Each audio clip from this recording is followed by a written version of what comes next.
Okay, everybody. Hello and welcome, welcome.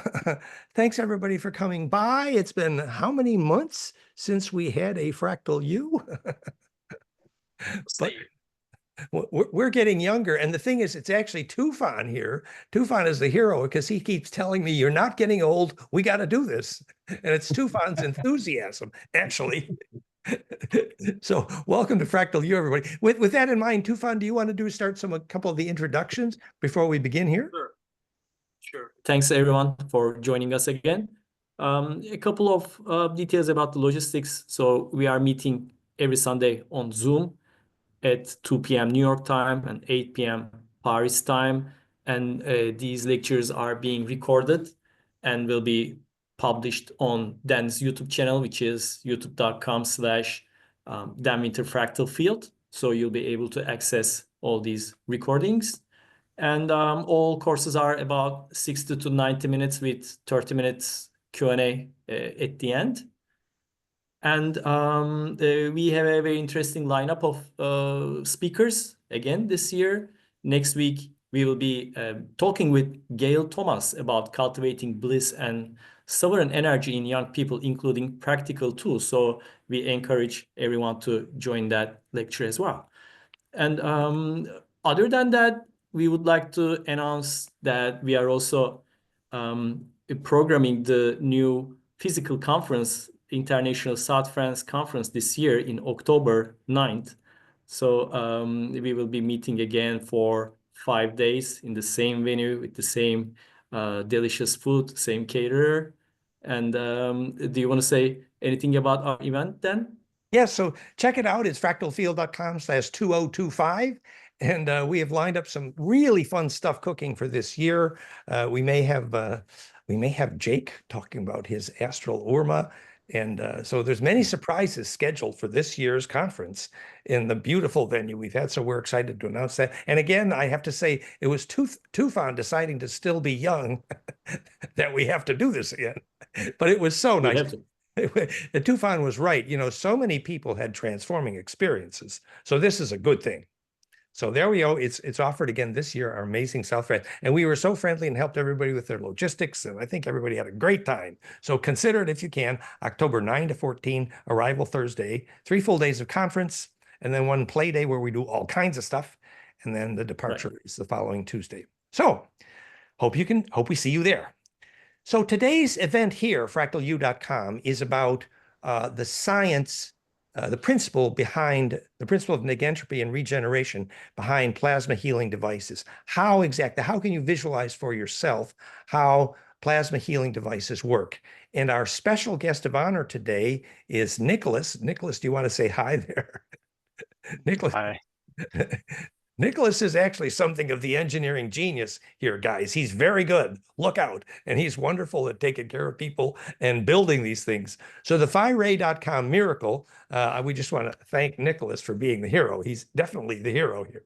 And today's subject is about PhiRay. So I'm going to start by explaining some of the physics. But you know what, Nicholas? Would you like to just give a little tour just so people don't have to listen to my voice all day? Would you talk about PhiRay for a minute? Of course, yeah, we could start anywhere. Where would you like to start? I mean, we could start at the signal level. We could start as showing off the device. So remember when we started, Nicholas figured out that actually when we had used 500,000 volts in the Therify, that voltage was actually unnecessary, except if the noble gas pressures were higher than needed. And he realized that did amazing testing that actually the bliss part of the experience was the low frequency component, neither the high frequency or the high voltage actually made your body comfortable. They were using that to drive the plasma. But when we put more of the low frequencies in, it made more harmonic inclusiveness, it got more implosive and more beautiful and more empowering. And Nicholas is also very sensitive, and he was sensitive enough to feel that and make the choices, and then to design the matching magnetic coil. Anyway, I interrupted you, Nicholas. Go ahead. No, that's correct. It comes from different modes of operation in order to, because what we're trying to do is build hardware around your equation, and we're trying to match that the best we can. And to do that, we can choose a variety of modes. There's different modes you can choose to accomplish such a thing. And what we had found is as we tailored these modes more towards the accuracy of Dan Winter's equations, um, what what we kind of fell into is choosing one mode that increased the dynamics, increased the frequency spectrum, increased the quality of it. And what by doing that, what happened is it basically lowered the voltage. We started to look for precision, that sort of thing. It increased the experience. Everything blew up from there. It was And great. then adding that whole much more harmonic, rich, implosive Planck fire cascade, adding the now magnetic coil, which is now seeing that perfectly Schumann-tuned phase conjugate pump wave cascade into a very powerful magnetic field in the magnetic coil separately, but in phase with the plasma tubes. And people are experiencing a cocoon-like experience because that magnetic coil actually is doing what the best cathedral ever did, was amplify Schumann. Do you want to give them a little tour of the coil? Maybe just show them. Yeah, we can pull it in here a little closer here. But yeah, it is So these are the beautiful. components. Fact. This is what the Yeah. components. So we got a coil here, magnetic wand. This is actually coated in a high dielectric material, so it's nice to the touch.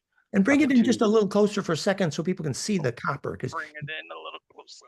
yeah, or maybe you could just move the coil just for a minute. Yeah, see the coil in there. So that's generating such a powerful Schumann cascade. And as Nick originally pointed out, and others, including Medrick's daughter, found out, when you focus in the center of that magnetic coil and close your eyes and really focus, you can then see through your body transparently. You actually trigger a serious form of clairvoyance, medical intuitive.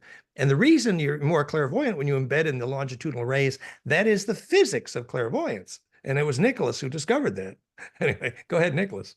Yeah, no, the magnetic coil as well in itself is extremely penetrating. So if we look at magnetic fields versus electric fields, we'll run into that penetration depth. And as Dan says, getting those frequencies in the magnetic field to penetrate deeper into the body, it's a wildly great experience. They say it's a cocooning effect, and it's a grounding cocoon because it's precisely in phase with the Schumann that embeds you into the larger array, which is beautiful and powerful and such a wonderful thing to add to what the plasma tubes are doing. But maybe we should finish the tour now with the other hardware components. You've got 2 plasma tubes and a transformer, and then it's actually a Linux computer, the core, correct, Nicholas?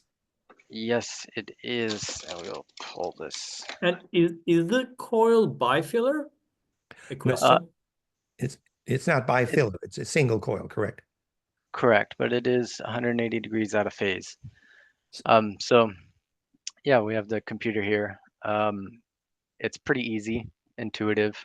You have on, off sort of thing. There is a timer that allows you to, set a timing session of 30 minutes or so. Might still be a little hard to see because of the screen here. Actually, we're seeing it nicely now. We see it nicely. Yes. If you want to Okay. just, like, even the adjust power would be fun for them to see, maybe. Yeah, wonderful. So adjust power allows us to, of course, crank up the power here. And we want you to be careful because it's powerful. Start gently, please. Yes, Strong actually, feeling. Yeah. Yep, like Dan Mack was saying, it will energize you all night. You'll feel buzzed. So beyond that, we have sort of the fun mode here. We have explore modes, which allows us to play with a few different things. We can see Dan's picture down here for distributing charge. It shows the comparison between golden ratio versus octave versus other harmonic cascades, which ones are the most constructive. And Nicholas programmed this so you can try the different ratios. It's amazing. Yep. And it's one of those fun things because I wanted people to understand like what you were going for and why getting closer and going further down your equation was the goal and the path and why that so I just wanted people to experience that. which leads us into the middle here. So on the right or on the left, we can choose between different ratios. In the center, we can choose between how much golden ratio is in the signal, which again allows us to experience what you're talking about. It allows us to get in touch with what you were talking about. So The amount of harmonic inclusiveness. yes. And then moving on to the right here, we have two options. You can import, so you can download files from the internet that we will supply. There is special format for this machine. You can download them, put them on a USB drive, plug it into the back, and then upload it to your device. And that way we can always stay in touch with our signals. We can always, if there's anything we're ever playing with and we want to share, we can always share. So we always have that adaptability to it, as well as you have a custom signal generator screen that allows you to create a custom waveform. So you can enter your own frequencies in here, and you can create a list of them. You can build your own cascade. It's amazing. Yes. And we should say, however, that this is very programmable. Linux, amazing that it's fully programmable, but also if you simply go with the default, as most everybody does, you simply get the most powerful possibility. The only thing, you start with the default, just start on relatively low power level and move up gently because it's extremely energizing. We should say also, in terms of inputting external frequencies, we know we can input the frequencies of the Flame and Sound, Flame and Mind app, those harmonics from Patrick for chakras, etc. And also those from Medrix, biocoherence.net. And we'll be talking more about that in a follow-up session.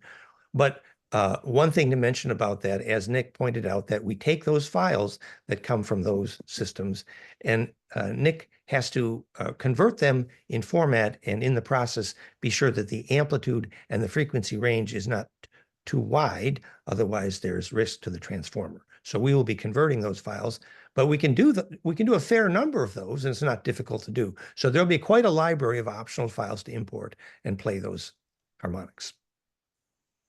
Yes. So let's see. Maybe you show how the components are connected through the transformer, just how the connections work and how the plasma tubes become movable. Do you want to do that then? So that gives you a simple overview of the control panel. Remember, if you watch the boot up on that panel, you will see that it's a very high-end, extremely powerful, full-scale Linux computer that is then driving this. So the potential, for example, to add options later and upgrade software with no hardware costs. So this is a powerful, flexible, complete computer system that's driving it. But the thing that's cool is all you have to do is press on, and with the default, and you get the best spaghetti there is. Absolutely. Yes. So yeah, connecting it's pretty easy. So there's a couple wires in the back. There's only two really. It's a power cord and then the one cord that goes to this transformer box. Very simple. And that's essentially it. Then you have your plasma globes and your magnetic wand with the magnetic wand base there. And note that the wires to the plasma tubes are long enough to allow you to place them at the head and foot versus side to side. Remember, if you have a localized pain issue, side to side is better for closer. But for full body bliss experience, a lot of people prefer at the head and foot of a massage table instead of on the sides of a chair. And Nicholas found out something interesting. Nicholas says if the plasma tubes are above your head, do you want to? I thought that was pretty cool, Nicholas. Yes, that is the setup that I use in my room personally, as I keep them above my head, and I have a sort of meditation pillow below. I sit below them. And the serious bliss experience. And I don't know if we want to admit that what we have here is a Stargate that we turn down the power. You can take that lightly if you like, but actually Nicholas did begin to have some time dilation experiences, and we understand the physics. And that's another reason we want to be very careful on the power, because time dilation, you think, oh, it's a time travel device. Well, this is the physics of a time travel device, but simply put, Time is a name for the experience of relative spin rate. That's all it is. Now, of course, if the harmonics are implosively compressing, you are going to experience an intensified spin rate named time. So do not be surprised when Nicholas tells us, oh, suddenly we were having little time distortion kind of things in the field. Yes, and playing with that is one of the things that I wanted to happen. I wanted people to be able to play with that. So that's a part of why you can set the golden ratio frequencies a little bit lower and increase that, and you will get the experience of increasing your implosion, increasing the rings on the vortex, because as those become more and more dense, that vortex becomes more clear. And now, with the phi ray, just a just a little bit of intent in it, and all of a sudden you're shooting far distances, and that comes down to the amount of rings that are on the vortex. Which is to say Uh, the harmonic inclusiveness. And that's what we want to talk mhm, about. The next segment here is mhm. the caduceus that implodes is like cracking a whip. And if the whip has more harmonics in the caduceus, the whip cracks more accurately, more implosively toward center. And what we know then is your implode compress embedding in the coherent longitudinal EMF array, which, as many conversations with Tony Rodrigues, is absolutely the physics of remote viewing. So as Nicholas is saying, you're projecting. Yes, absolutely. You know, all of it. The Therify practitioners, that's why I love when they can come onto these sort of videos and they give their experience over a large amount of time, with sitting with the Therify, because they know that implosion, they know that field, they know that golden ratio field, they know what it does to their awareness, they know what it does to their focus, what it does to their body, the energy, all of it. And and basically, um, I took that and sort of applied that to the phi ray, right? But Amplified it amplified. Yeah, I dramatically. wanted, yes. And basically what the Therify showed us was showing us how to get closer to it. And I just kept stepping to get closer and closer to it. So now we have this really beautiful device with this very strong field. Very strong. Um, And it's yeah, very extreme strong. harmonic inclusiveness means that instead of Mhm. like 5 to 13 harmonics in Therify, now you have a potential for a very large number and even Hundreds. more Yeah. accurately tuned to Schumann and more accurately implosive. And then with the whole addition of the very powerful in-phase magnetic coil, the experience here is quite dramatic. Nicholas, when you first told me about how you experienced a kind of clairvoyance, being able to see through your body using that coil, do you want to tell that story again? I love that story. Yeah, so there's many ways to use that magnetic wand. If it's too strong, too powerful, just keep it a little bit of a distance away from you. But it, of, as you approach it to your body, um, you can see inside of the field. The field can be sort of a magnifying glass, and that's one of the ways that I used it to, when you come across parts of your body that might ache, sort of thing, um, you can use it to basically shine. It's like shining a light into your body, really. And you can see more in high definition what's in that part of your body. So, yeah, as a clairvoyance tool, it is. Your body becomes transparent. It's like a medical intuitive. And the more you relax and eventually train yourself to use that form of clairvoyance. And the thing is, after Nick taught me about this, and me always crying that, well, I'm pretty good at clairaudience and terrible at clairvoyance. You know what I noticed is that the phi ray definitely sharpens my clairaudience. Sometimes my hearing is so sharp, it's painfully sharp. But actually, the idea is that the array becomes compressed and clarified, and so you can embed it more clearly. And the audio clairvoyance or clairaudience is a very interesting thing. I mean, it's more than ancestor memory. It's literally inhabiting your array like a dolphin doing its negotiation with the ultrasonic bouncing. We had some hands up here. Dan Mack wanted to ask a question. Did you, Dan? Oh, you're muted, Dan, I think. Dan, oop, are you The muted? wrong. Go ahead. Yeah, I was just wondering if there's a way to get a longer cord on the magnetic wand, but I set the globes up and I couldn't get the magnetic wand that close. And I had it on and I ran it for 90 minutes and I was in a meditative state and I could feel the field. I mean, I could feel everything. And my body didn't become transparent, but it was like, like in the old days, the old cartoons where they get zapped with lightning and you see the skeleton and everything. Well, my body in my inner vision, it was like it was hollow, right? And I was doing a meditation where I take the energy from the egoic mind energy and I just drain it, like a sink down to my Beautiful. toes, because then it allows me to be present. And I was so present and I could literally see in my mind's eye, it was just like that cartoon. I mean, because I've done this meditation a lot, I could literally see the energy going down. It didn't really want to leave my heart area, but it finally, gurgled a little and then went all the way down to my toes. It was just like I had a hollow body. I mean, it wasn't a void, but it was just like a hollow. It wasn't necessarily transparent, but It's like it was it's like your body is echoing more accurately. exactly. And it's like my wings spread out on my head and I could hear outside. I could hear Yeah. outside, inside a closed room. Yeah, I could that's hear, and I'm clear not audio. talking about the cars driving by. I'm talking about the birds and the squirrels and Yeah, people exactly. That's talking what it next is, man. door. It was, Yeah. I only had that experience chemically. I never had it organically like That's I have. no drugs required. Ain't it cool? No drugs required. And while we have you here, Dan, do you want to tell you had a report about improved vision, like return to 20/20 vision? Did you? Well, it was sliding back. The Therify sat in the field, it worked, and then I didn't have access to the Therify. I have the Plasmafire behind me, but I started using Medrix, the biocoherence, the 1010 vision with the sound and the meditation. It's helping my eyes because it slipped back to 2060. It doesn't stay current, right? But right now, and I didn't buy the eye chart. I just, got the font sizes, point size, and put it at the end of my hallway so it's the exact speed. And my vision's gone back to 20/20. Now I keep doing the Phi-Ray, well, I do it every day, but I don't do it every day for the vision.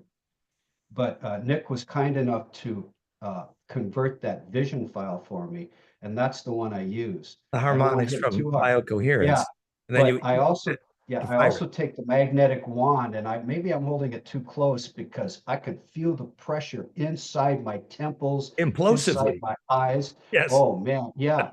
And I'm working on the rosacea and I'm trying to get this is a birthmark. In a regression, I was shot in the head. I don't know what lifetime. I think I was Japanese, but I was shot in the head. So, I'm trying to get all this, taken care of, but my vision definitely has improved. And like I said in the post, It's I'm 26. going to be keeping 20/20. I mean, Yeah. So you as went long as I basically keep, from as long as I 2060 keep, to 20/20 using Phi-Ray, basically.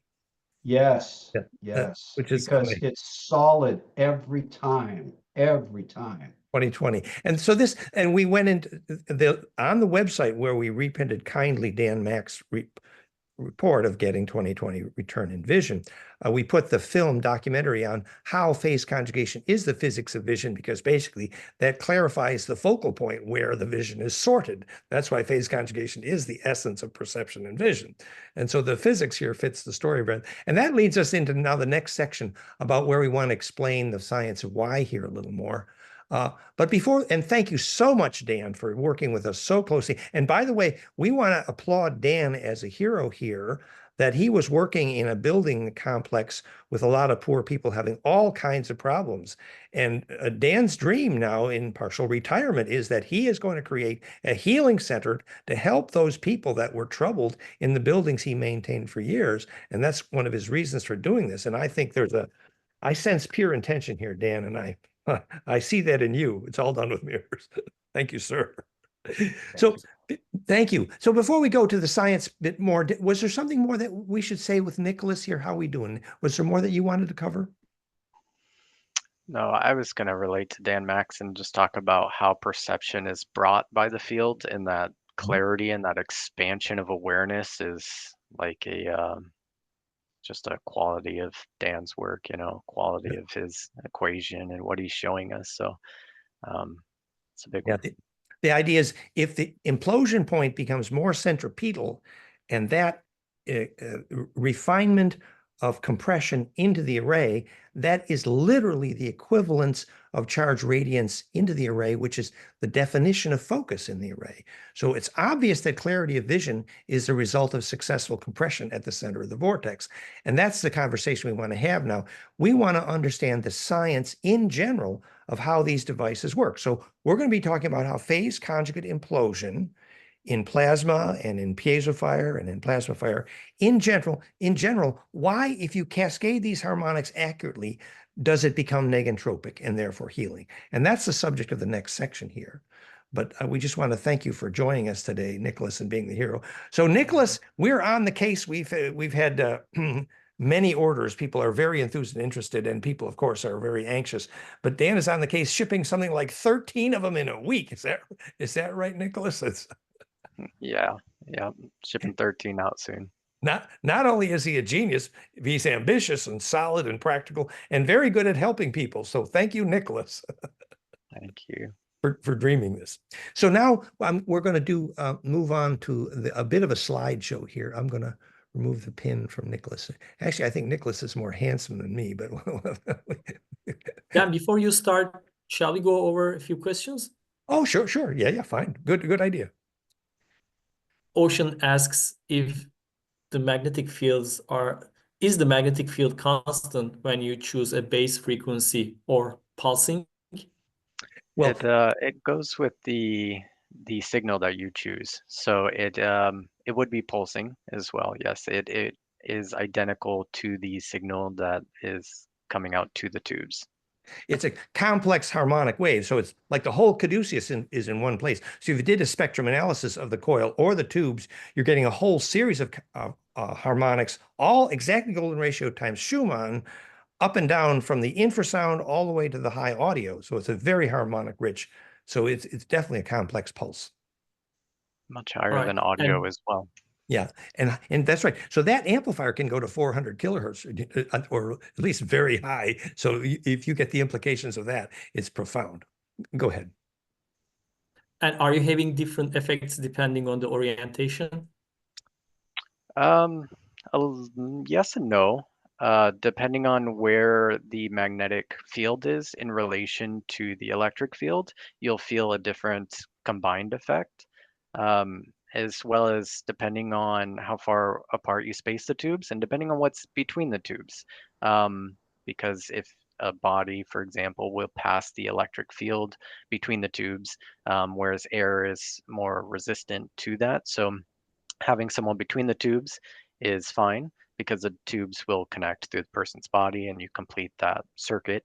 But if you have the tubes just in air, it's generally nicer to keep them a little bit closer together. So, yeah. We found, Great. per Nick's advice, that when we put the tubes closer to the, we first started with the tubes in front of the body. And we found when we put the tubes on each side, you could definitely focus it much more powerfully. And then that Right. coil, it's the open end of the coil that's actually the focus. You're literally pointing the coil and you can feel the wind. It's so cool. And the website address for ordering is fireray.com. John Herr asked, I also typed it there. We'll include that in the description under the video. And so Christoph asked, will there be an announcement about the Dan chatbot from our Discord friend? Not sure if this is about FireRay. Russell Shimon is coordinating, and also now Aaron Kessler. Both of them are using the Notebook AI, and the last video on our YouTube is a Notebook AI. It sounds like two real, very emotional podcasters, but it's AI. But they're asking the most intelligent questions. So there will be further dialogue about using Notebook AI for generation and published notebooks. There's at least 2 already started, and more info coming on that from both Aaron Kessler and Russ Shimon, who is involved in the Discord group. Yes. Yeah, these are all the questions for now. Okay. All right. Great. Thank you. Thank you, Tufan, and thank you so much, Nicholas, for being there. So now the idea is to talk about the science a little bit. And for that, we're going to launch just a little bit of a slideshow here. Let me find the share screen app.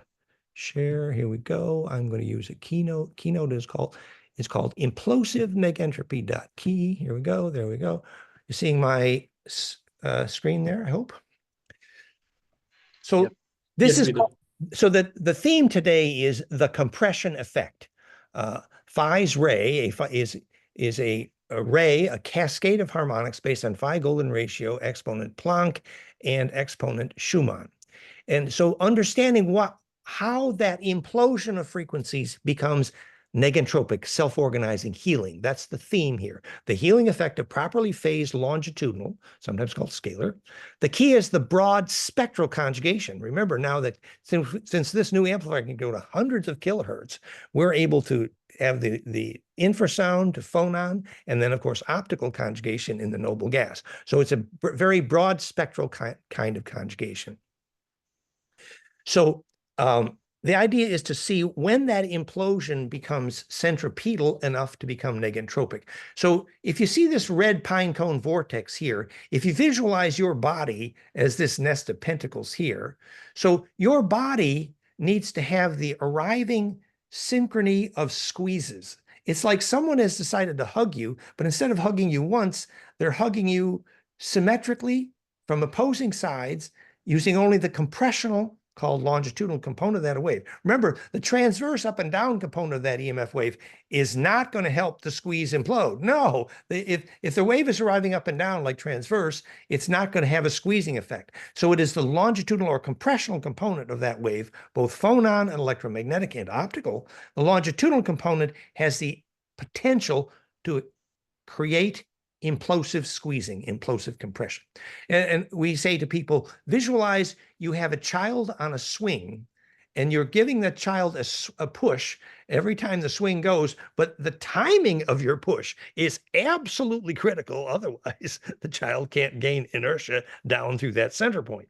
And the nature of the center point to implode, tuned to Planck, is the point. So at the center of that pine cone, the Planck threshold is like a drain hole for charge that the charge cannot propagate. In other words, the charge cannot pass transparently through center unless it's tuned to Planck, because that is how gravity waves propagate. And that's why the Planck length and time are identical for thousands of light years in all directions, because Planck is how gravity waves propagate. So if you don't tune to Planck, you can't transparently propagate into the array with no resistance. In other words, we have now answered what stumped Einstein, which was, how can compression be infinite non-destructive compression? Because where does the charge go through center? We now know the answer to the question that stumped Einstein. Where the charge goes through center, enabling the vortex drain to work and become centripetal, is, after you tune to PlanckFire.com, then there is a way for the charge to enter, embed, and propagate into the array non-destructively. So there's a way out at center only if you tune to Planck. So not only do you need a phase conjugate pump wave, but you must tune to Planck. So the next, you've all seen these slides. So the point here is that the compressional component of that wave has to arrive from opposing directions in perfect implosive symmetry. And the transverse wave, this is a transverse wave down here, this wave ain't going to help because it's going up and down. So you're not going to get the centripetal implosive squeezing effect from the transverse component. So the caduceus that makes all this work is, again, you visualize you are cracking a whip. Think about the quality of grace that's required to crack a whip efficiently. You have to shape the wave going down the whip in such a way that the inertia will go through the speed of sound, or in this case, the speed of light, where the whip cracks at center. So it takes a very accurate wave shape to make that whip crack. And that's the wave shape of the 60-degree light cone of the perfected caduceus based on golden ratio that does what's the definition of golden spiral in hydrodynamic study, which is called optimized translation of vorticity, where the vorticity, the inertia, goes in as a transverse wave, but because it travels down the perfect vortex with precisely the right exit, which is Planck, the wave is able to emerge converted from transverse inertia to longitudinal inertia, which defines gravity waves, all action at a distance, and the array into which we call the collective unconscious, and actually healing. So this leads us to the idea of implosive compression. I bet you didn't know that the first nuclear device was named implosion because they had to have those waves arrive from perfect symmetric directions. And note the hint of Icosa dodeca in the original nuclear device on this planet. It's because they named the nuclear device implosion because they literally had to have critical mass was defined by the critical arrival of symmetric longitudinal compressional waves.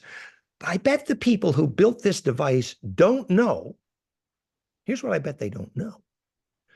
Bruce Cathy measured the fact that at Earth grid magnetic line cross points, the Earth grid dodeca Icosa sacred sites, Bruce Cathy measured a dramatic reduction in nuclear critical mass. Now, I dare the people who built this device to figure out why. Where the magnetic lines of the Earth cross, which are longitudinal compression in opposing directions, symmetric phase conjugate oppositions, the four-wave mixing, the cross points. So where the magnetic lines cross, the longitudinal magnetics are crossing in the sacred four directions, which in phase conjugate optics is named four-wave mixing. So now you got these magnetic lines of the Earth crossing at dodeca Icosa, just like this Icosa here. And that's the place that Bruce Cathy measured a reduction in nuclear critical mass at the Earth grid points. Now I'm explaining to you why that is so. Nuclear critical mass is a name for how centripetal is the field. So now you can know how the Ark of the Covenant was designed by the Syrians to non-destructively contain the nukes of the stupid Anunnaki who couldn't get through the Van Allen belt without nukes. The Ark of the Covenant is a phase conjugate implosive capacitor, so obviously it's going to reduce nuclear critical mass. I was there when TEPCO in Japan called. We were in his living room, in Keshe's living room, when TEPCO in Japan called us. Oh yes, it was actually nanostructured water. Keshe called it GANS, but he measured that you get phase conjugate longitudinal in water, and they measured the reduction in nuclear radiation. Hello, I was there when TEPCO phoned Keshe. So now that we understand that implosive capacitance is the opposite of radioactivity, there's a certain few things we should be doing if we had any sense. Actually, so here's what we want to talk about more, is that now imagine that you were pushing the child on a swing, but instead of just giving them one push every time the swing comes toward you, you had a whole line of people giving them a push at a different phase of their arrival through the center point. And if you do a cascade of pushes implosively towards center, then you can increase the inertia through the implosive center point of the array, which is here. So the more centripetal that array becomes, in this case, your body, which is, say, the more broad spectral, the greater the number of harmonics in the series of cascade of harmonics pushes, which is why we took literally the Schumann cascade here. This is the spine liquid pump cascade. Here's the Schumann cascade here. The Schumann cascade is the green frequencies. So we took this Schumann cascade, 7.83, with golden ratio cascade, and we increased the number of harmonics present. So not only do we use Planck fire, but then we slightly retune Planck fire to the Schumann of the planet Earth, from the theoretical 7.29 to the actual 7.83 hertz, which is why instead of 50 hertz, you have to use 53, which is measured in every pyramid we were ever in. So we know why the pyramids went from 50 to 53. And incidentally, Carl, our carbon nano guy, confirmed no country on planet Earth using 60 cycle is ever going to make carbon nano. Sorry, Tesla USA, don't work. No, you got to use 50 cycle in the plant that makes your carbon nano, because carbon grows like this, as Tesla well knew. And in order for carbon to grow like this, which is a perfect flower called fullerene, you need a 50 cycle plant. You cannot use a 60 cycle plant. This is an example of a Tesla's mistake, because he didn't understand how phase conjugation was required to embed in the coherent longitudinal array, become centripetal negentropic, which is what carbon nano does. Anyway, so when you recursively turn inside out and implode the field, The recursive turning inside out principle is optimized, obviously, in the physics of compassion in the human heart, and it begins to implode and go through center. And what that implosion going through center looks like might even be romantic. I mean, it's a Valentine. Well, it's actually implosion. It's actually how the heart works. So in philosophy, this is called non-destructive self-reentry, which not only is a definition of the origin of awareness, or non-destructive recursive turning inside out ness, consciousness. You transliterate the word consciousness. You translate with turning inside out ness. And when you turn inside out recursively, implosively, the array grows around your body, and as the array gets bigger and bigger, just as Nick was talking about, that implosion then becomes a larger field of awareness. You inhabit a larger array than just your synapses. And so when that implosion is directional, the longitudinal emitted becomes a gravity wave, as Bearden's equations prove. The longitudinal component is the substance of what the gravity waves are made of. And so this harmonic cascade actually identifies the research on the physics of how lucid dreaming is triggered. So lucidity in that array is that same implosion by definition. And so this is, if you wanted to visualize why Dan Mack's vision got sharper with using the phi ray. So the phi ray is increasing the sharpness of the focal point, which is the turning inside out point where you embed in that array. So not only did Dan Mack's vision get sharper, but Nicholas repeatedly felt clairvoyance in the center of the magnetic coil. And here's why, because you embed in the center foci of that array. And most of you have seen the rest of these pictures. So these harmonics, the brainwave harmonics, the breath harmonics, the Schumann harmonics, the sacrocranial harmonics, they're all the exact same cascade. Here's the Schumann harmonics, here's the breath harmonics, here's the sacrocranial harmonics, here's the HRV harmonics. They're exactly the same cascade. So this cascade is what we're using to build, although this one shows 7.29, we optimized 7.83 by experience. And so that's how I originally invented the TheraPhi, and now we've improved that radically to create the phi ray. So, well, we talked a little bit more about the gravity stuff here, and obviously you see how we create action at a distance. In physics, they call this entanglement creating Einstein-Rosen bridge, but a much more accurate language for that, entanglement perfected is embedding perfected, which is precisely the problem phase conjugation solves. So when conventional physics says you need entanglement to do action at a distance, they're using an imprecise language for what is accurately phase conjugation, which is embedding perfected, which is entanglement perfected. And that embeds you into the nodes of a longitudinal array, which they more crudely call the Einstein-Rosen bridge, because they don't know why objects fall to the ground. So they don't know that gravity is the longitudinal array by definition, even after ignoring Tom Bearden's equations. So anyway, we carry on. So this, I didn't want to have a big technical slideshow here, but just to give a flavor. So the point is very simple. If you cascade harmonics accurately tuned to Planck and Schumann, you create a drain hole for charge out through the center of the array, hopefully the center of the gravity of the body, which is why grounding is so critical.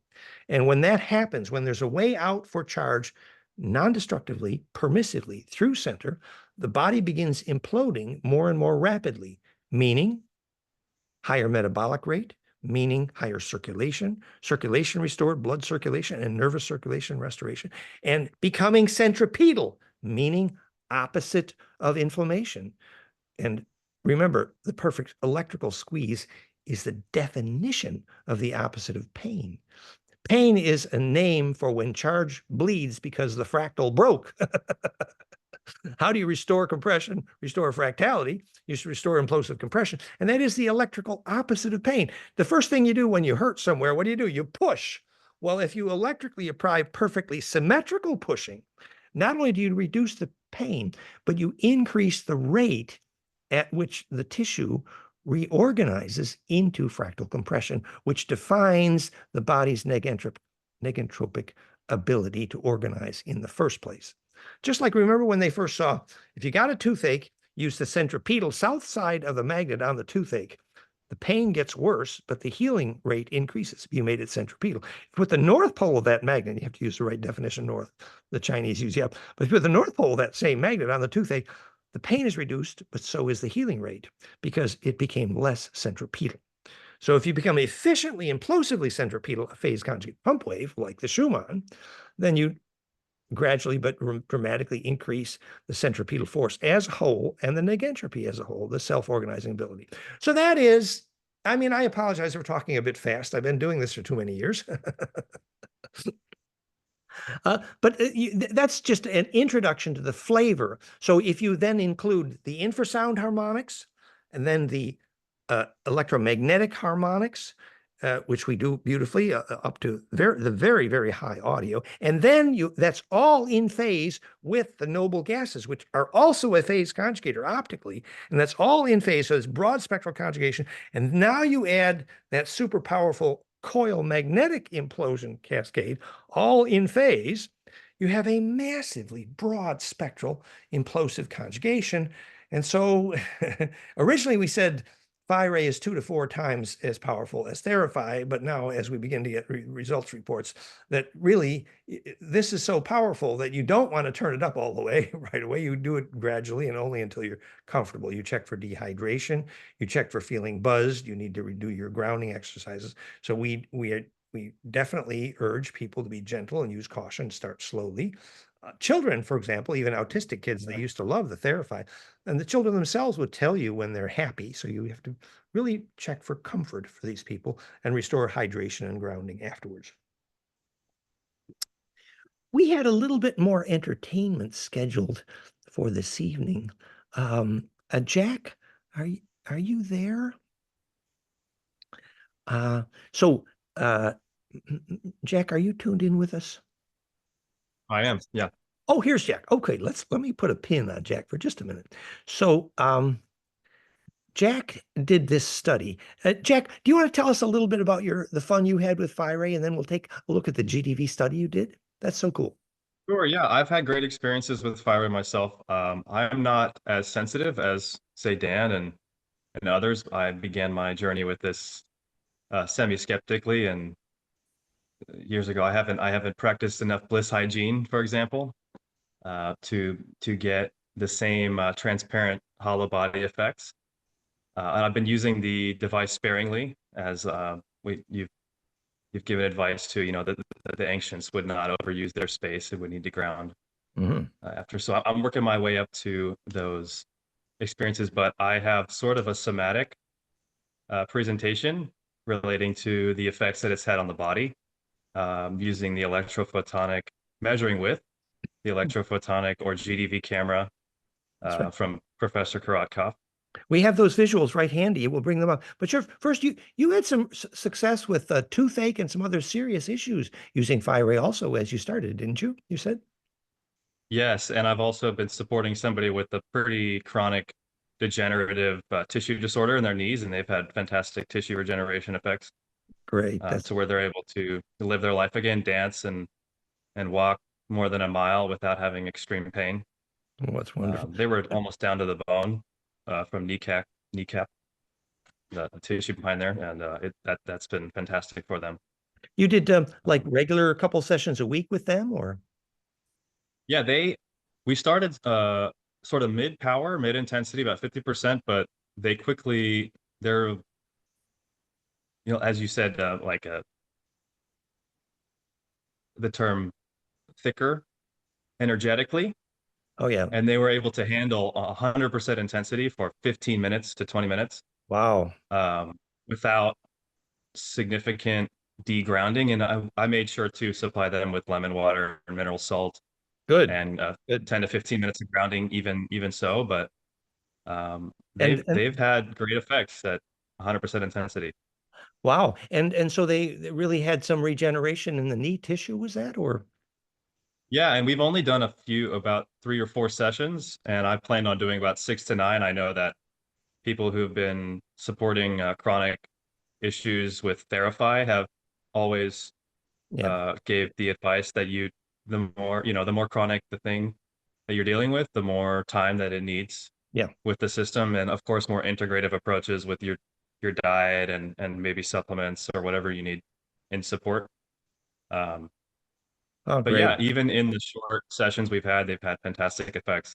been able to go to the dances and go to the gym and hit legs without significant problems.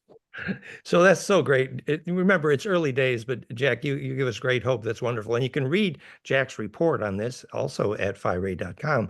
Thank you so much. So now, next, we're going to talk about the little study Jack did using GDV. I'm going to actually try to bring that up on the screen now as we talk about it. Let's see here, piezofire.com Safari. Let's see if this works. Here we go. Okay, this is the feedback screen, but that's the FiRay, obviously. And here is the study that Jack did. This is the house that Jack built. So do you want to talk a little bit about this screen right here? Yes, and that is showing a graph of the in Russia and Europe, where the GDV camera technology is a little more integrated into the health sector. They call this the health status. It is an experimental parameter, but in the US, we'll call it wellness status. But that was the most significant improvement, and the wellness status represents the body's systematic coherence and integration between all physiological systems. It's a critical indicator of how effectively the body's systems are communicating and coordinating with each other. And usually low values, as I demonstrated in that study, indicate fragmented function, and higher values reflect optimal whole body integration.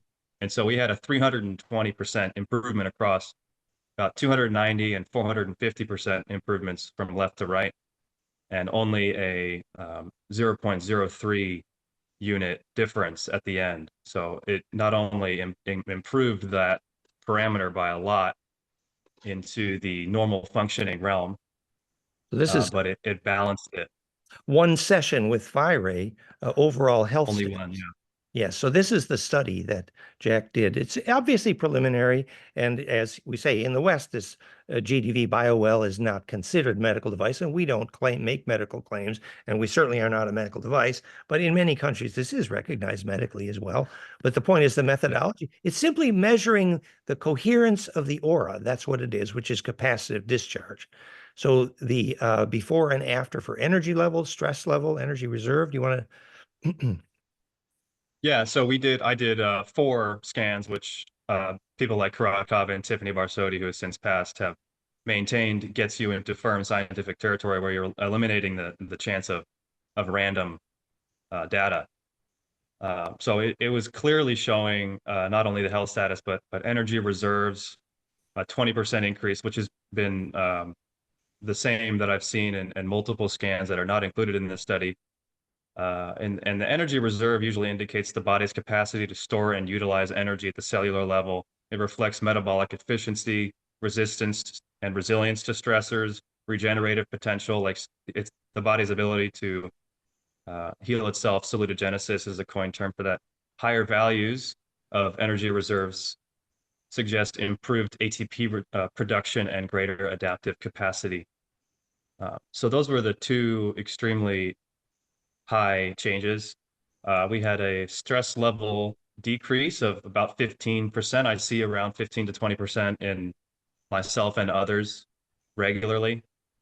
And although it is a small percentage, the overall energy increase was a 6.5% improvement. I had started the measurements with optimal energy, but and this is a key point. In every singular system that it improved, nervous, immune, and overall energy measured in joules, it did not hyperactivate any of those systems. So it moved them firmly into optimal or higher than optimal ranges without overactivating anything. And that overall, without causing excessive heat or energy, That's wonderful. And the overall health status improvement in the hundreds of percents. So, I mean, this study is now in one click to read the whole 15 pages or so at FiRay.com. We can't thank you enough, Jack, for having the discipline to do that. And Jack is planning more of this work, right, Jack?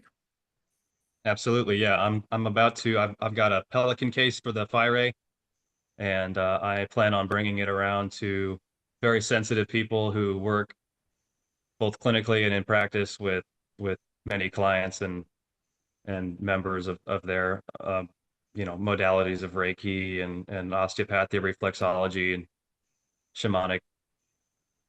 And Uh, it's interesting. So Jack is planning on to have his clinic go mobile with the FiRay, and Valerie next to me here, after seeing our aged neighbor Dominic have such amazing energy improvements with the FiRay, she's really wanting us to get a system where she can travel and take the healing on the road as well. It's a wonderful thing. And Nicholas is setting up the leads to make it easier to transport this thing. And it's great. It's a lot more portable than the TheraFi ever was. And by the way, we should say, guys, the plasmafire.com system is still to this day getting amazing results. It's obviously not as powerful as FiRay, but the reports are incredible. In fact, Dan Mack is standing there next to his Plasmafire, and he has amazing stories to tell. And the point is, the Plasmafire system is battery operated. You can take it anywhere, go in nature. It's beautiful. And then remember, these are all using the same principle, just variations on how broad spectral. But the PiezoFire system, it's just little oscillators, simple piezo.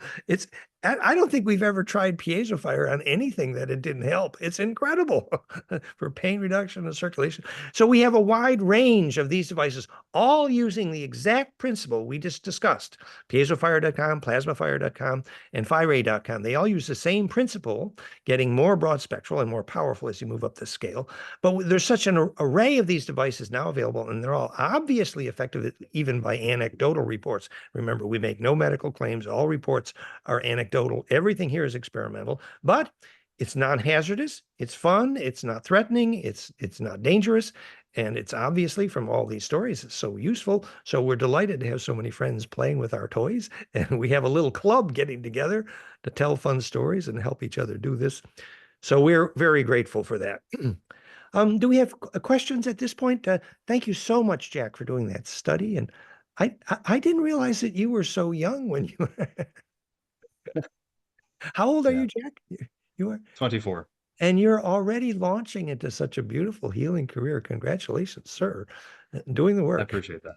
Blessings, Jack. It's with all of your help. I'm built on the best shoulders. Oh, thank you. Well, okay. So super. So are there questions yet, Tufan, or what do you think? There's one question from Joseph regarding Aaron's AI podcast. As there were no humans, he asks why you preferred that. Well, when Aaron first sent me his podcast, I didn't know it wasn't human. Even though he told me they were using notebooks. And as the podcast went on, it went into such a lovely review of the various key points of our science. I got so excited, I dug out my visuals and did more video editing than I have ever done in years. I told Valerie, it reminded me when I was a kid working for Gaia TV. Suddenly I decided to play with videos. So I stuck the videos in, and then kind of later learned, oh, well, we used AI to help here. So there was a lot of feedback from that film, and it's the Aaron Kessler's narration of the tour of the world of Dan Winter. It's the latest film on our YouTube channel. Most of the people who gave feedback, most of them realized rather quickly, even though we didn't admit it at first, that the podcast narrators were an AI voice. They even though there's a lot of feeling in the voice, they knew it was AI, but many, in fact, the majority said how wonderful that AI has been used for such an excellent purpose to really increase the breadth of understanding, because they create a summary of the high points in a very disciplined way. In that notebook software, you put in like 20 different, 6 of Dan Winter's books and 20 of his articles and then 20 of his videos. And now the AI has to swallow all that and digest what are the high points. Well, a human would take, a long time to swallow. Well, so now, have we made a sin against the physics of soul.com? Well, that could be another question. And I say, as long as you know what soul is, you should use AI, absolutely. But you need to know what parts of the AI are not serving the soul. For example, the Bluetooth, the Wi-Fi, the electrosmog, and the focus on things which distract you from bliss. Because if you have access to aura coherence implosion, and that implosion is what enables your body's core to radiate into the longitudinal array, which is not only the physics of lucid dreaming, and absolutely the only way you are going to go through death is if you get centripetal enough to radiate into that array, as any Aboriginal will tell you sitting there lucid dreaming. So if you want to have a soul, you must learn what a soul is. And yes, we can teach AI what a soul is, and they can help teach people what a soul is. But that doesn't mean AI is ever going to have a soul. Hell no. But the AI is useful as long as we have the context. And the context is our mission is to teach, and AI can be helpful when used properly. I don't know. And like Go ahead- it's go ahead. about how we are using the technology. It's like having food with the knife, cutting the food with the knife, or instead someone can use the knife in a harmful way, but we are trying to use the technology That's right. for a good reason. Yes, we have sharp tools, and sharp tools can be dangerous, but you still need sharp tools. Yeah, exactly. And then this is going to lead us into more in-depth conversations of the AI relationship to the black goo and the Draco extraterrestrial political context. And actually, I see Jake is here with us. Look, Jake is here. So we're planning in a few weeks at fractalu.com a conversation about Jake with the Astral Urma Astral Battles, working with the Pleiadians. And there's going to be much conversation about AI versus black goo. Jake, do you want to say hi and give us a little hello and thumbnail? Are you in the mood? Hi, everybody. My name is Jake, and I'm, just getting caught up on all the physics of everything. A lot of the stuff that Dan is saying, I am experiencing. When he says being embedded in the array, that's what I feel like when I'm waking up. I feel embedded in an array. The way that he's using these terms with the compression coming in from both sides, that pressure is what I feel in my head when I'm going into the astral realms. So a lot of these things that he's saying are things that are actually, they're good descriptions of what I'm personally experiencing as I'm doing this work.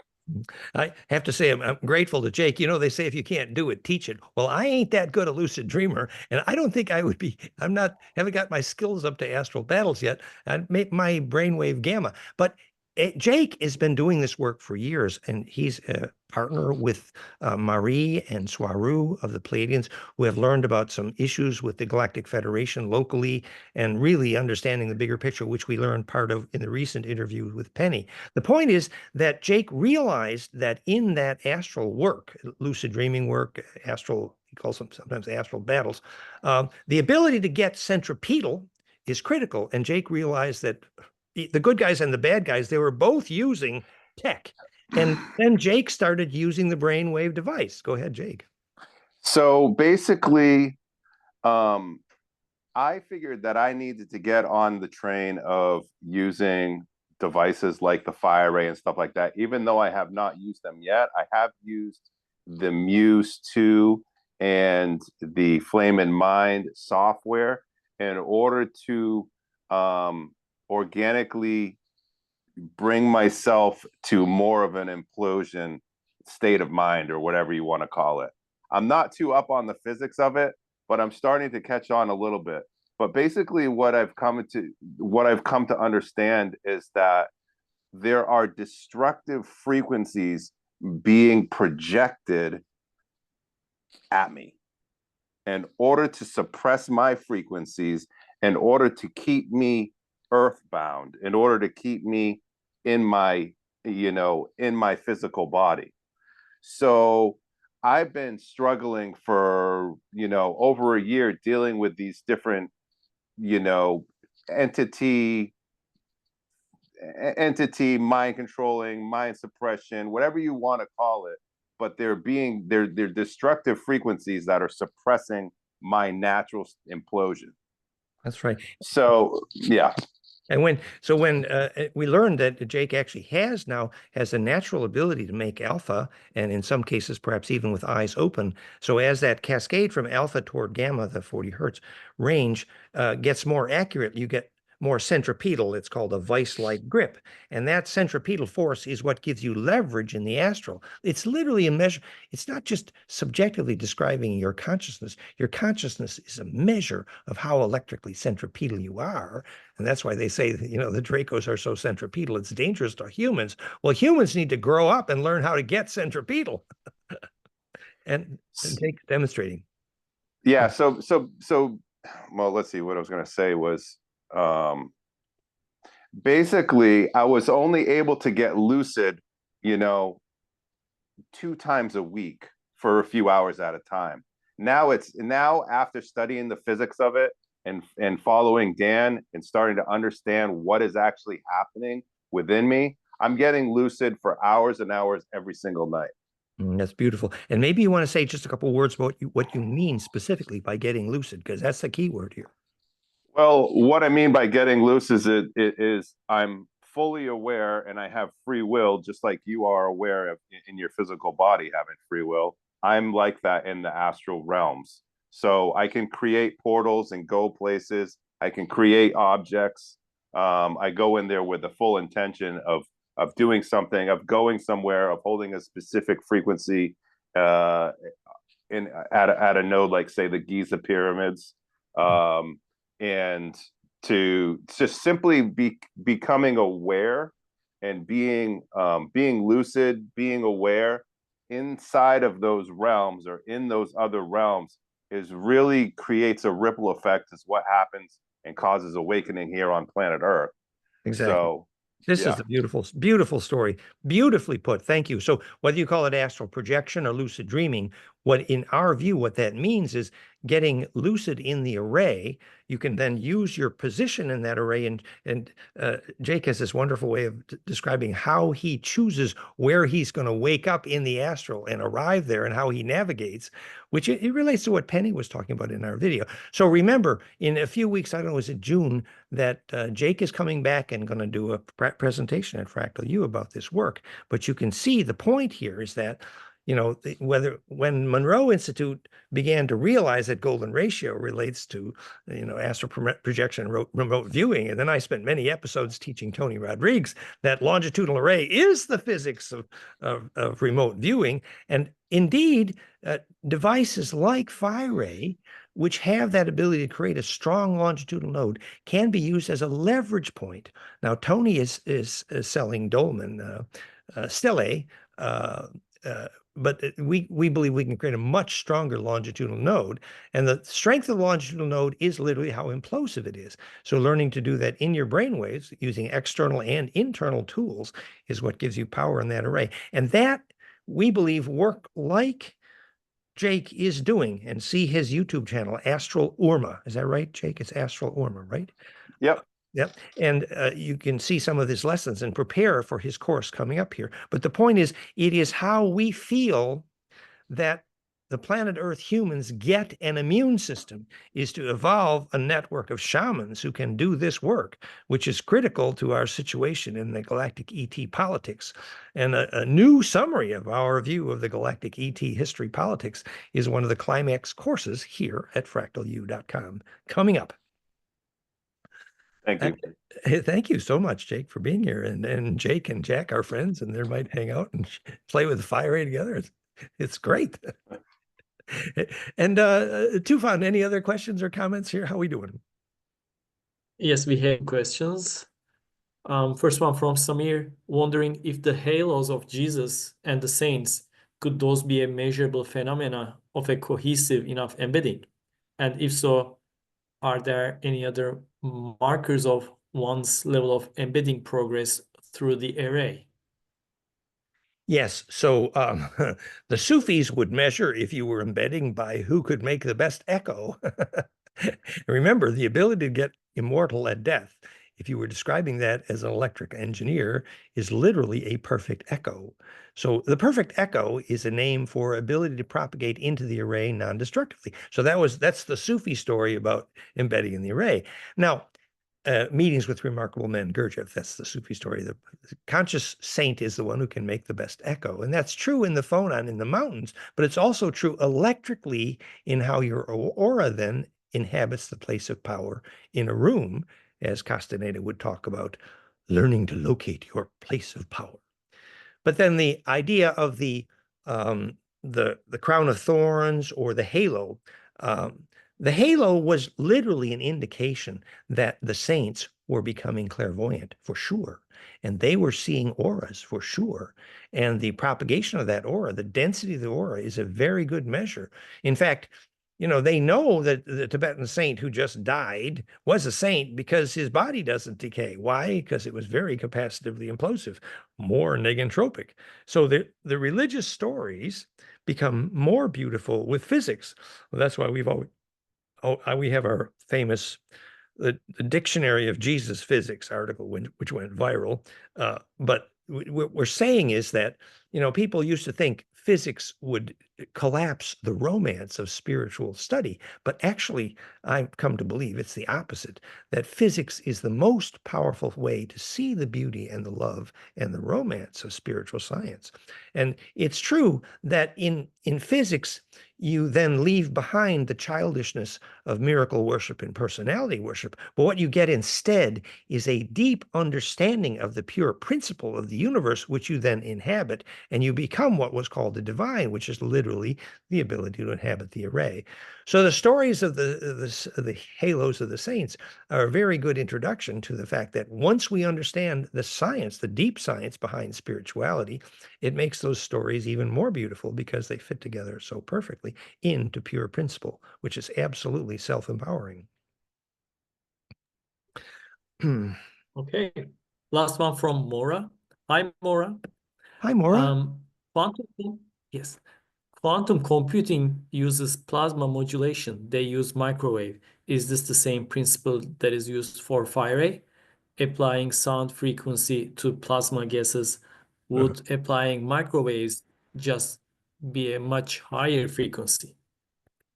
The microwave would be between the EMF modulation in the hundreds of kilohertz, but below perhaps the optical in the noble gas, so in between, actually. And the microwave component is profound and useful here. Microwave is not all evil, just like infrasound is not evil. No, we measured Kundalini using the microwave with Bob Dratch, the quantum distance between ADP, ATP to adenosine diphosphate to adenosine triphosphate, 1.91 angstroms, a perfect Planck fire frequency. That emission in the microwave was how we measured the Kundalini down Wendy Thacker's spine, thanks to Bob Dratch.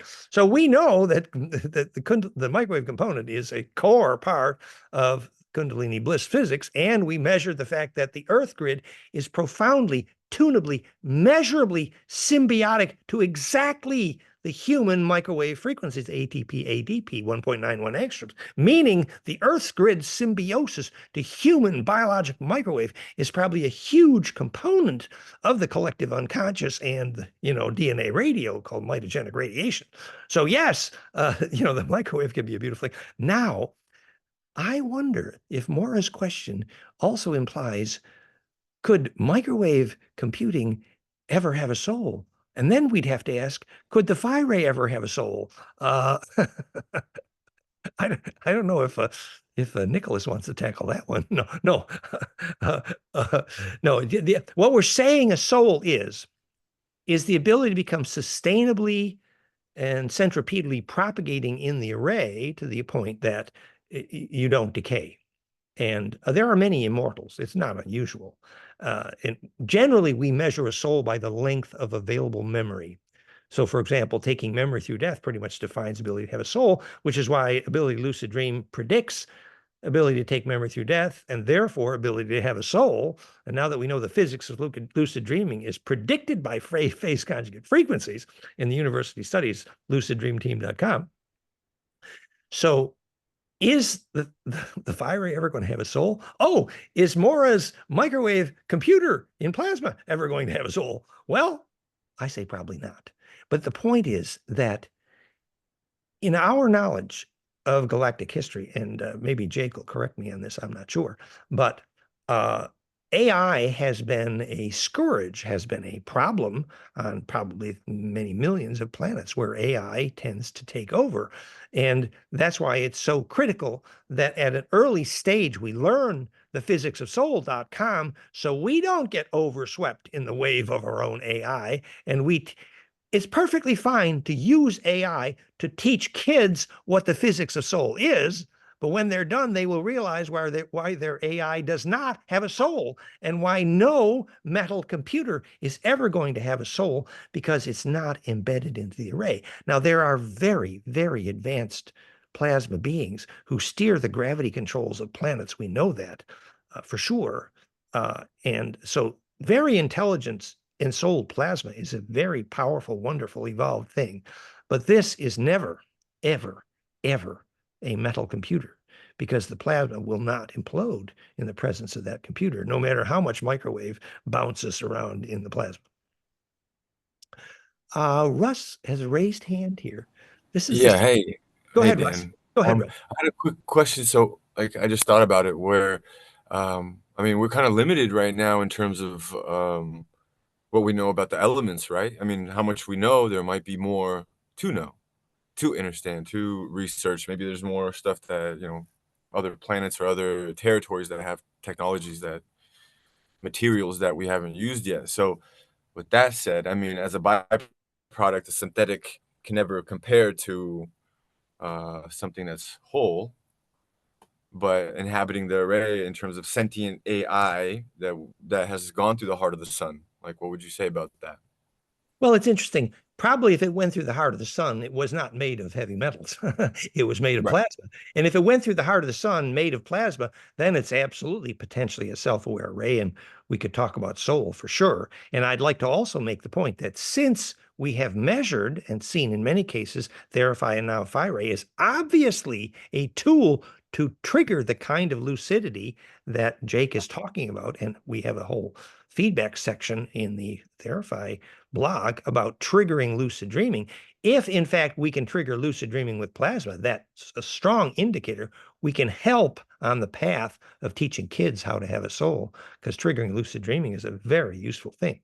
But yes, I'm sure you're right, Russ. There's obviously many stories about other higher number atomic table elements in advanced cultures. In fact, we think they use them for propulsion. So there's a lot we don't know, but we do have a clue of what it means to have a soul electrically, which is this implosion into the array.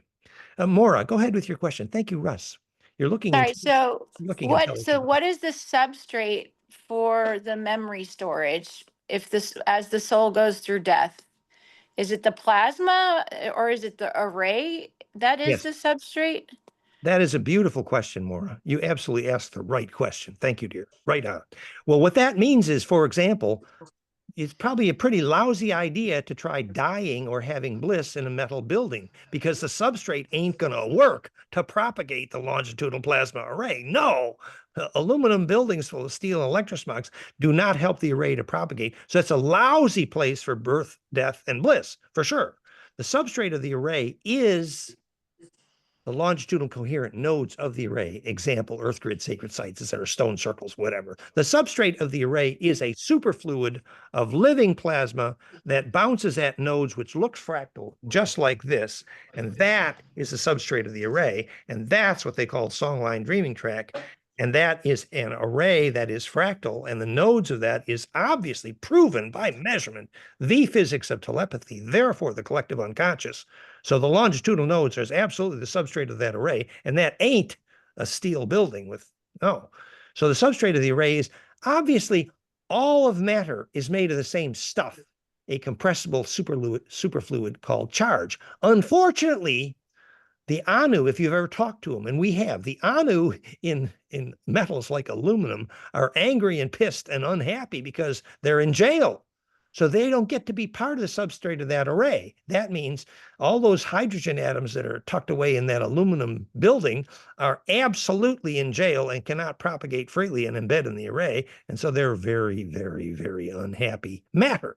Whereas if you ever looked at the Anu and they did psi perception of quarks, Leadbeater Versant, studying the clairvoyance of the Anu, that the Anu that are in nature, they're impish and joyous and happy. The subatomic particles themselves are happy, visibly so. They drew their faces. I was there for the artwork. So if the problem is charge isolation, it's called hell, versus charge distribution, the only definition of heaven, right? That's the substrate of the array. Okay, thank you. Thank you for caring, Maura. You're great. How's the winemaking business? Going well. Yeah, it's beautiful that we had a cool spring. Everything's great here. So Yeah, and they continue to say do that the perfect blood is like the perfect wine, kind of sweet. Thank you. Exactly. Thank you, dear. Well, any other questions? Thank you, Maura, for being there. How are we doing, Tufa? Ocean, good coherent explanation. Yes, one last question from Ocean. Go ahead. Could we implode our souls into another simulation? Can we make a synthetic array? The term synthetic is interesting here. We think billions of planets like Earth have been seeded for billions of years by billions of intelligent civilizations to help them grow up. Now, would you call us synthetic? Well, somebody helped build us and planted seeds. Is that synthetic? Well, no, the idea is that what you call the soul is an implosion node in a longitudinal array of living plasma. That's what it is. Living plasma is 99.99% of the universe, including you. And so the ability to get distributed into the array, like when Jean-Charles Moyens makes very high amplitude brainwaves from alpha to gamma, implodes, and he teleports with witnesses. That's getting portable in the array, right? Well, and then he would see in one eye where he's been and the other eye where he's going just at that moment. He always went to a longitudinal node, usually the beach, came back with sand between his toes. Point being that getting portable in the array, getting distributable in the array, whether you call it bilocating, teleporting, astral travel, remote viewing, it's always, always about the array and longitudinal coherence, because that is what's propagating down those wormholes. And it's exactly like your first out-of-body experience or your first lucid dream or your first remote view. You had been stuck into the synapse array inside your head. So it's called a net of fireflies, or Indra's net, as all these spark gaps sparking. It's a hologram, quite literally, the holographic brain, Carol Pribram. Now, you were stuck inside that array. Now, supposing you said, oh, this array at some point becomes a little bit small. You would like to inhabit a larger array. Well, if you're in a steel and aluminum building full of electrosmog, you ain't got much chance at really unpacking into a bigger array rather easily. But if you're in a stone circle in a sacred forest surrounded by trees and great magnetic lines, sunrise and sunset, you're all in longitudinal, then boy, you close your eyes and you have a little bliss and you get healthy, and suddenly you find you can be inside your head or you can be outside your head, You can inhabit a larger array and remain centripetal and coherent, as Jake said, remain lucid in the larger array. And that skill is the beginning of the only form of immortality that exists, actually, to inhabit the larger array. So we need to know what that is, how it works, learn about the physics, learn the psychology, the hygiene, the discipline. And then, yes, what we call soul becomes very portable. The advanced reptilians, they can go back to their body after dying and pick a different body. They know how to go in and out of different bodies. And, many cultures understand that. And we need to learn very soon, because the human beings need to grow up. Okay, was that a happily ever after? You just answered the next question, but I'll read it anyway. Okay. RPM says, my profession is metal worker, steel milling, making parts. Should I worry about my soul? And what could I do about it if it is so? I heard that some of the greatest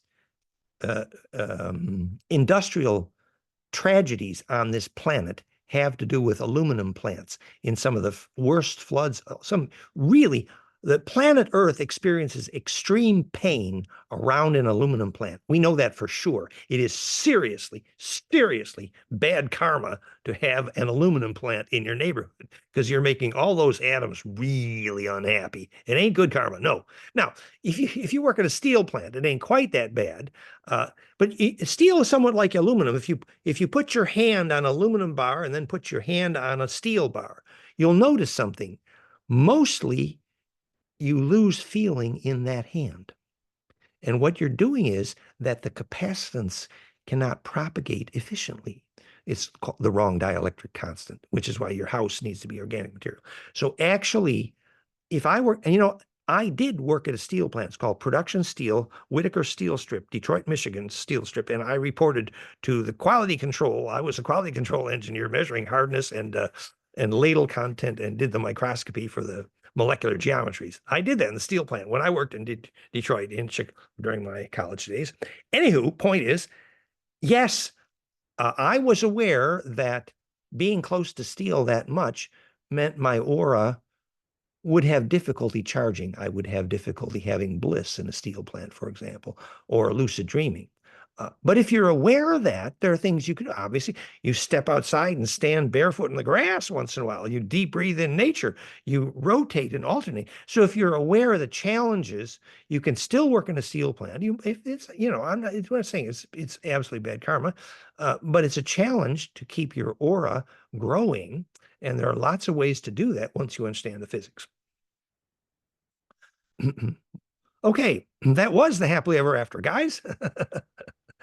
So I think maybe that's it. My voice is starting to give out here tonight. I'm glad everybody was here. Thank you so much. So the story to this Maury is that we have a wide array of technologies which use very precise Schumann Planckfire.com implosion to create negentropy, centripetal force electrically for healing, for pain, for circulation, for reduced inflammation. These things are basic and wonderful. And the array of those devices, piezofire.com, plasmafire.com, PhiRay.com, all use the same principle. They just get more and more broad spectral. And they're much less expensive than we used to be with Therify, 1/4 the cost or less. So we're very proud that we're now getting the kind of feedback you've heard tonight that our toys are working. And we're glad to share the physics, which is very empowering, simple, implosive, pure principle. A caduceus-shaped phase conjugate pump wave centripetally creating symmetric opposing longitudinal compression symmetries, which make your body implode. And that generally increases radically the overall centripetal force, which is absolutely health. Okay, last question, Dan McDonald. Thank you for taking my question. I was just wondering, with the plant line, right? So plasma fire, but is it possible to take those frequencies and tip them over into PhiRay? Because aren't they already at the amplitude or whatever's needed for the PhiRay? The cascade, which is optimized at flameandmind.com, for example, the perfect bliss binaural sounds from Flame and Sound at flameandmind.com, is the beginning of where we started programming PhiRay.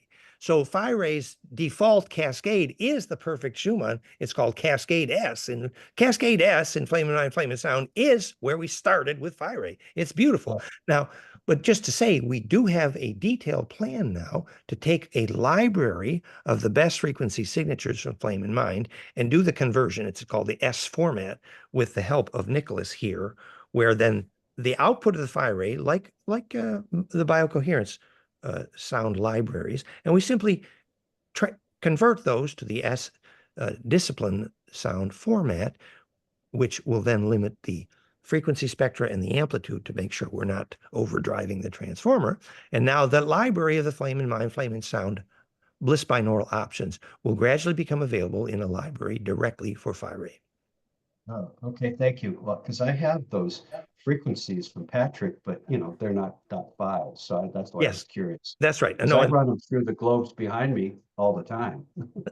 That's great. You have wonderful experience there. So we're going to be converting those gradually and building that library to input those also to PhiRay. Thank you, Dan. Thank you for being one of our most advanced users, not to mention for having that wonderful Irish Sometimes, some days I wish I was Irish. Okay, guys. Well, that was the Happily Ever After. So I guess we'll see you next week, same time, same station. Thank you, Tufan. Anything you want to say? Goodbye. And Thanks everyone for joining us again, and Had fun. hope to see you all next week. This is the best family we got. Thank you for being family, everybody. See you soon. Blessings, blessings. Love, homeless Bye. tribe. Mwah. It's been great. Bye. Bye, everybody. Bye.